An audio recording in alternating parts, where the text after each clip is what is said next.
Bismillahirrahmanirrahim. Assalamu alaikum dear students.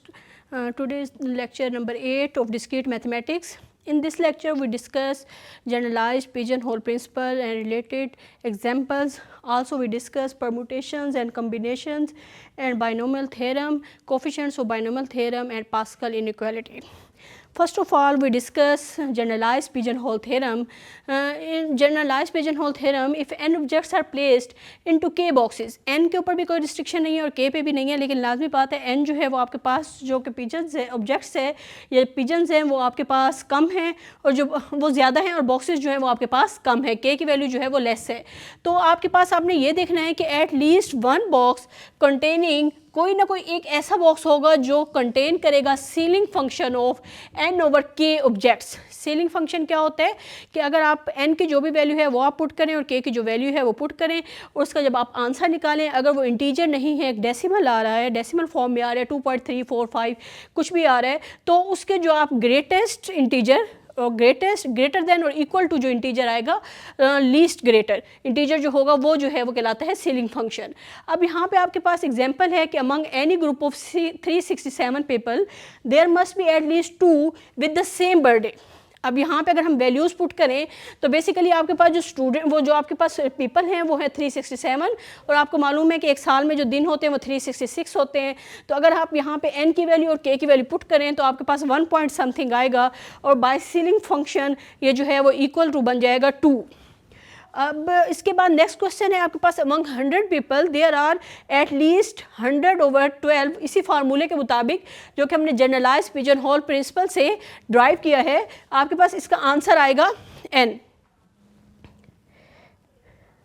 अब उसके बाद अगर इसके पास आपके 100 को 12 से डिवाइड करेंगे तो आपके पास ये है कि आप among 100 people there are at least 100 over 12 आपके पास ऐसे लोग होंगे जो कि सेम मंथ में पैदा हुए होंगे या उनकी डेट ऑफ बर्थ जो है वो सेम मंथ में होगी।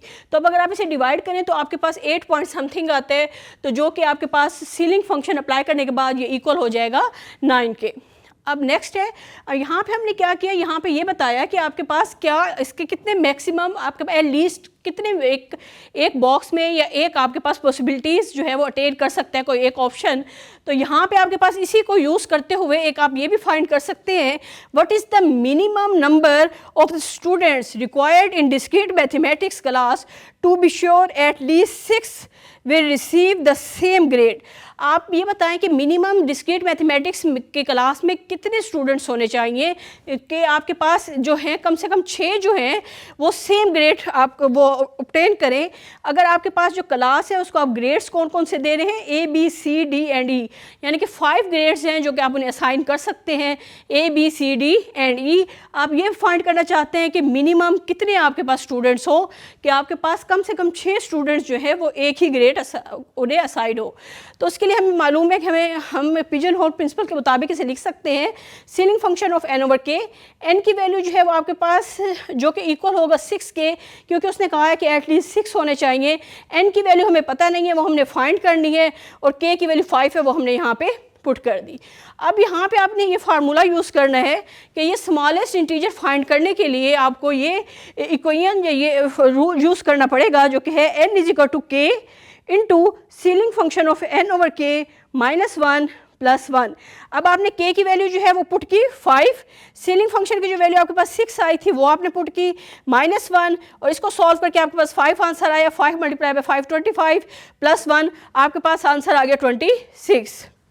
अब यानी कि आपके पास कम से कम 26 स्टूडेंट्स होने चाहिए, तभी जो है वो आपके पास 6 स्टूडेंट्स जो हैं वो सेम जो है उनको अटेन करेंगे, सेम ग्रेड अटेन करेंगे। अब उसके बाद ये है कि कम्बिनेशन परमुटेशन क्या होते हैं, ये हमने एफएससी में भी ये टॉपिक्स पढ़े हुए हैं। परमुटेशंस जो है वो भी अरेंजमेंट होती है एलिमेंट्स की, इसी तरह से कम्बिनेशन भी जो है वो अरेंजमेंट होती है। लेकिन आपके पास परमुटेशन जो है वो आपके पास अरेंजमेंट है, ऑर्डर्ड अरेंजमेंट है, और जो कम्बिनेशन है वो आपके पास सिलेक्शन है जिसमें आप सिलेक्ट करते हैं। इसमें ऑर्डर जो है वो मैटर नहीं करता। लेट्स सपोज अगर आपके पास एक सेट है जिसमें 3 एलिमेंट्स हैं A B C, तो अगर आप इसको इसके परमुटेशंस लिखना चाहें इनके तो आपके पास AB BA AC CA BC CA इसकी 6 परमुटेशंस होंगी। लेकिन जब आप इसकी कम्बिनेशन लिखना चाहेंगे तो ए बी जब आप लिखेंगे तो बी ए बी इसमें इंक्लूड हो जाएगा, इसमें ऑर्डर जो है वो मैटर नहीं करता, ए बी में का मतलब है कि इसमें बी ए भी इंक्लूड है। इसी तरह से ए सी और बी सी इसकी कम्बिनेशन जो है वो 3 बनेगी और परमुटेशन जो है वो 6 बनेगी। तो इस तरह से आप क्या करते हैं, परमुटेशन बेसिकली क्या होती है, परमुटेशन ऑफ अ सेट, अगर आप किसी सेट की परमुटेशन फाइंड करना चाहते हैं जिसमें आपके पास डिस्टिंक्ट ऑब्जेक्ट्स हैं, तो वो अरेंजमेंट होती है, ऑब्जेक्ट्स की अरेंजमेंट होती है कि आप उसे किस किस तरह से अरेंज कर सकते हैं। And order arrangement of R, अगर आप तमाम एलिमेंट्स को अरेंज करना चाहें तो इसका मतलब ये है कि आप परमुटेशन है, अगर उसमें से कुछ स्पेसिफाइड एलिमेंट्स को आप अरेंज करना चाहें 2, 3, 4, तो उसे हम आर से रिप्रेजेंट करेंगे। आर एलिमेंट्स को अगर आप अरेंज करना चाहें तो इसका मतलब ये है कि वो आर परमुटेशंस कहलाएंगी उस सेट की।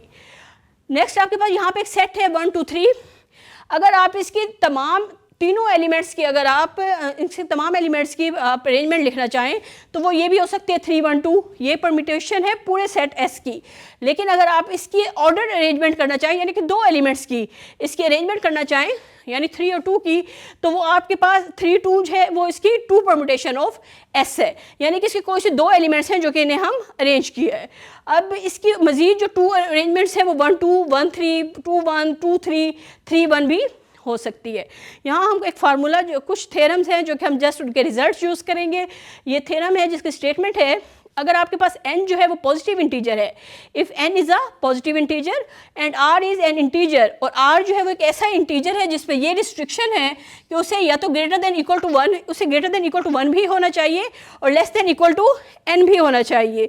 तो इस केस में आपके पास अगर ऐसा है, अगर ये r इस कंडीशन को सेटिस्फाई करता है और n भी पॉजिटिव इंटीजर है, तो परमुटेशन ऑफ एन आर जो है वो इक्वल होगा n into n minus 1 into n minus 2 and so on n minus R plus 1। ये आपके पास फार्मूला जनरेट हो गया। अगर r और n इस कंडीशंस को सेटिस्फाई करें, r जो है वो 1 और n के दरमियान हो और वो इक्वल टू 1 और n भी हो सकता है, और n जो है वो कोई भी पॉजिटिव इंटीजर है, तो उसकी परमुटेशन जो है वो इतनी एग्जिस्ट करेंगी।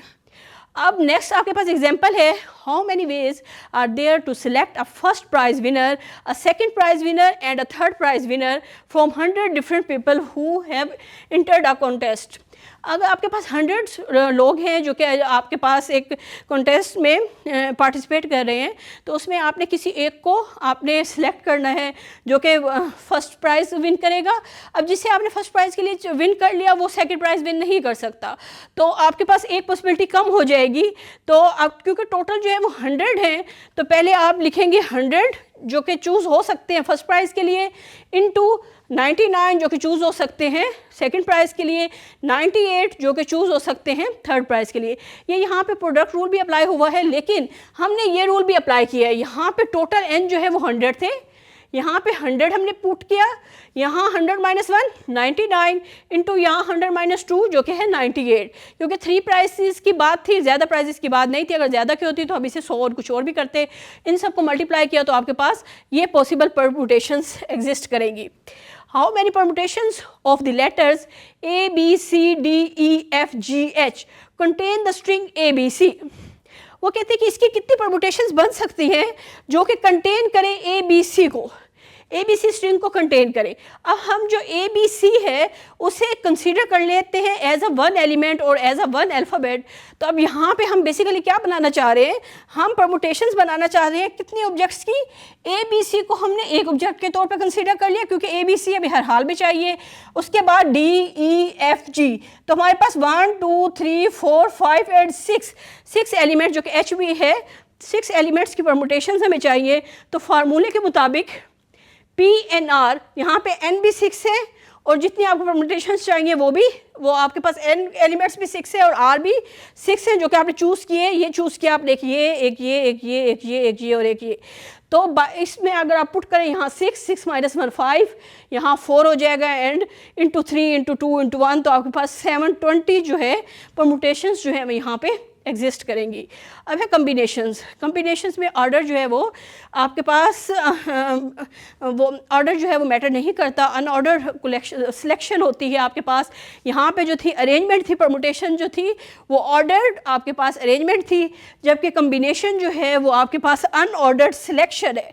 अगर आप R combinations of elements of a set in an unordered selection of R elements from the set denoted by, इस किस्म का जो आपके पास कम्बिनेशन होती है जिसमें आप आर एलिमेंट्स की कम्बिनेशन लेते हैं, एन टोटल एलिमेंट्स होते हैं और आप इसको इस तरह से डिनोट करते हैं कम्बिनेशन ऑफ एन आर, जो कि इक्वल है कम्बिनेशन ऑफ एन आर से हम इस तरह से रिप्रेजेंट करते हैं। अगर आप नंबर ऑफ आपके पास एक सेट है जिसमें एलिमेंट्स है A B C and D, then A C D हमने इसमें से कोई से 3 एलिमेंट्स ले लिए, is a 3 combinations from S. It is the same as, अगर इसकी जगह मैं इसे इस तरह से लिख दूँ डी सी ए, तो ये दोनों डिफरेंट नहीं है, ये दोनों सेम ही हैं, क्योंकि हमारे पास यहाँ पे ऑर्डर जो है वो मैटर नहीं करता।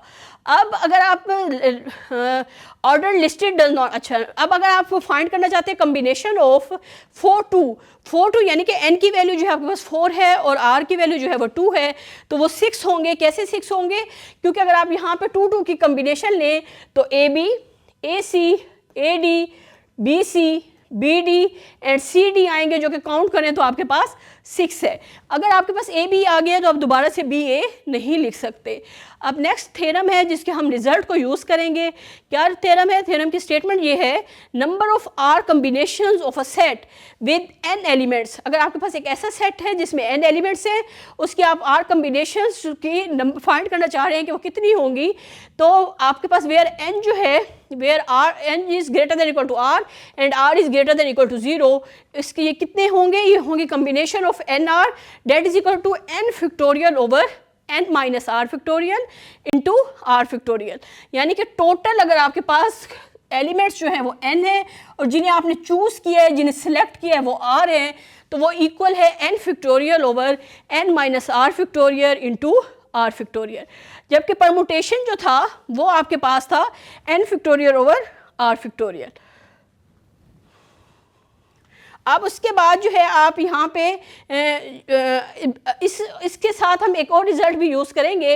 अगर r की value less than equal to n हो तो आप combination of n r equal to combination of n minus r, यानी कि आप एन आर का रिजल्ट जो है, कम्बिनेशन ऑफ एन आर का रिजल्ट जो है वो इक्वल होगा combination of n minus r के रिजल्ट के।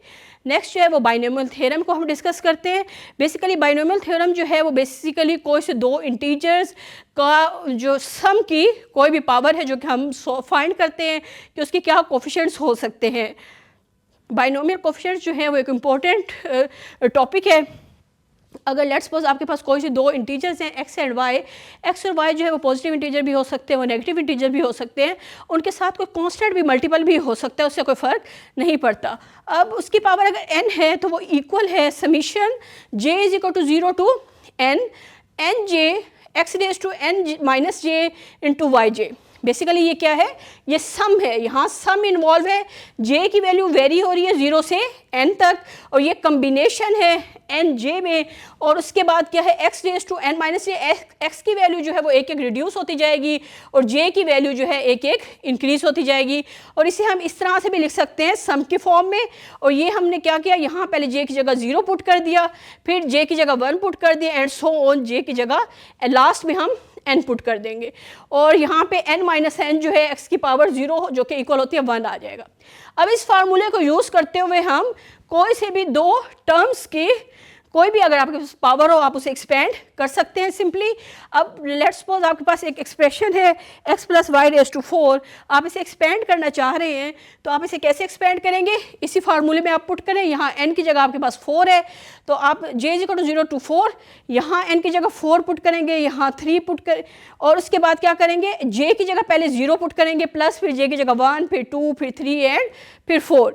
अब आप इसको एक्सपेंड करेंगे, कम्बिनेशन ऑफ 4 0 का क्या मतलब है? 4 factorial over 0 factorial into 4 minus 0 factorial, जो कि होगा 4 फैक्टोरियल ओवर 4 फैक्टोरियल, जो कि आंसर आएगा आपके पास 1, यानी आपके पास x रेज टू 4 के साथ कोफिशिएंट है 1। सिमिलरली जब आप इसे एक्सपेंड करेंगे कम्बिनेशन ऑफ 4 1 वो है 4 factorial over 1 factorial into 4 minus 1 factorial, जो कि होगा 4 फैक्टोरियल ओवर 1 फैक्टोरियल का हमें मालूम है इक्वल होता है 1 के, और 4 माइनस 1 यानी 3 फैक्टोरियल।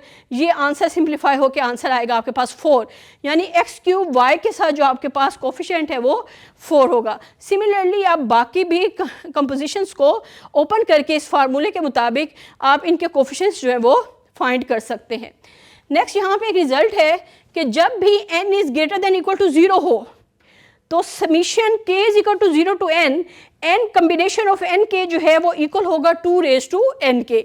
आप इसको भी बाइनोमियल थ्योरम से प्रूफ कर सकते हैं। कैसे प्रूफ कर सकते हैं? अगर यहाँ आप x भी 1 पुट कर दें और y भी 1 पुट कर दें तो यहाँ आपके पास 2 रेज टू n आ जाएगा। इसी तरह से जो आपने x और y आपने 1 1 पुट किया तो 1 की जो भी पावर हो वो 1 ही रहता है। उसके बाद आप इन्हें एक्सपेंड करेंगे तो ये इसके इक्वल आ जाएगा। अब नेक्स्ट जो है, अगर आप जस्ट किसी बाइनोमियल एक्सप्रेशन को एक्सपेंड ना करना चाहें, जस्ट कोफिशिएंट फाइंड करना चाहें, तो उसके लिए आप क्या करेंगे? What is the coefficient of x raise to 12 into y raise to 13 in the expansion of 2x minus 3y raise to 25। अब यहाँ पे अगर आप देखें तो अगर यहाँ इसकी पावर n है तो हर टर्म में x और y की जो भी पावर्स हैं उनका सम जो है वो n है। अगर लेट्स सपोज यहाँ x रेज टू n है तो अंडरस्टूड है साथ क्या है y रेज टू 0 होगा। अगर x रेज टू 5 है तो साथ y raise to n minus 5 होगा। तो अब इसी तरह से यहाँ पे आपके पास इसे कंपैरिजन करें तो यहाँ आपके पास इसके साथ अगर आप कंपैरिजन करते हैं तो क्योंकि x की पावर 12 है तो ये 25 माइनस 12 13 आएगा और j की वैल्यू 13 आएगी, इसी n की वैल्यू 25। तो इसका मतलब ये हुआ कि इसके साथ जो कोफिशिएंट बनेगा ये आपके पास कोफिशिएंट्स होते हैं जो कि कम्बिनेशन से आते हैं। तो जो आपके पास कोफिशिएंट जो होगा वो होगा कम्बिनेशन ऑफ 25 13, और साथ अगर ये यहाँ पे आपके पास 2 और माइनस 3 ना होता तो फिर तो कोई इशू नहीं था, आपने ये नहीं लिखना था। लेकिन यहाँ पे क्योंकि 2x है माइनस 3y है तो आपके पास 2 जो कि कोफिशिएंट है उसकी पावर आपको 12 लेनी पड़ेगी और माइनस 3 की पावर 13 लेना पड़ेगी, और इसको जब आप सिंप्लीफाई करेंगे तो आपके पास जो है इसका आंसर एग्जिस्ट कर जाएगा। अब यहाँ पे अगर माइनस इन्वॉल्व है, जबकि हमने फार्मूले में प्लस को डिस्कस किया था, तो माइनस इन्वॉल्व है तो इसमें वही कॉमन सेंस की बात है कि जैसे आप x प्लस वाई लिखते हैं, जैसे आप x plus y raise to n को डिस्कस कर सकते हैं, वैसे ही आप x minus y raise to n को इस सेंस में x minus x plus minus y raise to n के फार्मूले में पुट कर सकते हैं। यानी जो आपके पास जो सेकंड टर्म है वो माइनस y है, उस तरह से इसे आप एक्सपेंड कर सकते हैं। नेक्स्ट जो है वो पास्कल आइडेंटिटी है।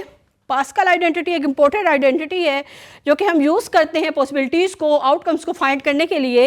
If n and k are integers with n is greater than equal to k and k is greater than equal to 0, then combination of nk equal to combination of n minus 1 where k minus 1 are selected plus n minus 1 where k are selected। तो ये आपके पास इसकी pascal identity है, और इसको हम pascal जो triangle है उससे भी रिप्रेजेंट करते हैं। जो सेटिस्फाई पास्कल ट्रायंगल जो है वो भी इसे सेटिस्फाई करती है।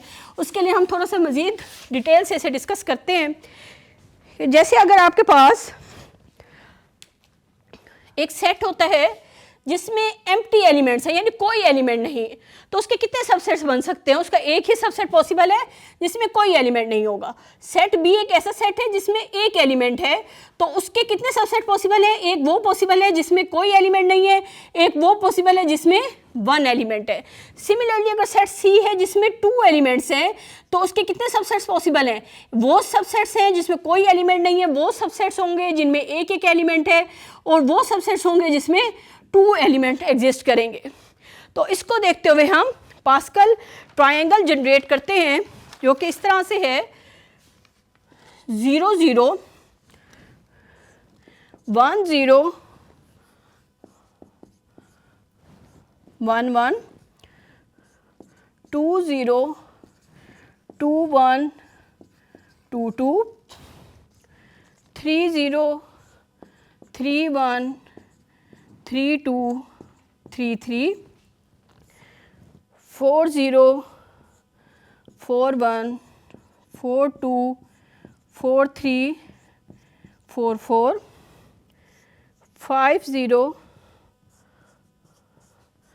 5 1 5 2 5 3 5 4 5 5 6 0 6 1 6 2 6 3 6 4 6 5 6 6 6 7 6 6 ओके 6 6।